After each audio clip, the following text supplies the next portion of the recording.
কাল আর তোমাদের সাথে ভিডিও শেয়ার করা হয়নি। তো দেখো সকালে গেছিলাম মনের দুধ আনতে। দেখো রাস্তাটা খুবই সুন্দর।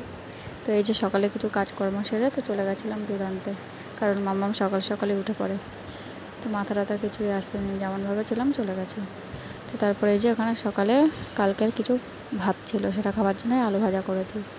তো আজকে মাংস হবে, তো আগেই শেয়ার করেছি সেটা। তো এখানে সব কিছু রেডি করে রেখেছি।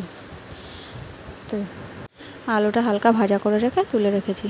তো এই যে আর ভিডিও ক্লিপ নেওয়া হয়নি। তো এই যে এখন মাংসটা প্রায় কষানো হয়ে গেছে। তো তারপর এবার কিছু কষা তুলে রেখে পরিমাণ মতো জল দিয়ে দেবো। তো তোমরা কে কে এইভাবে মাংসতে রসুন দিয়ে খেতে ভালোবাসো? তো আমাদের তো খুবই ভালো লাগে, তাই আমরা দিই। এভাবে গোটা গোটা রসুন ছাড়িয়ে খেতে পরে খুবই ভালো লাগে। তো এই যে আমার মাংস প্রায় রেডি। তো তারপরে এই যে খেলাম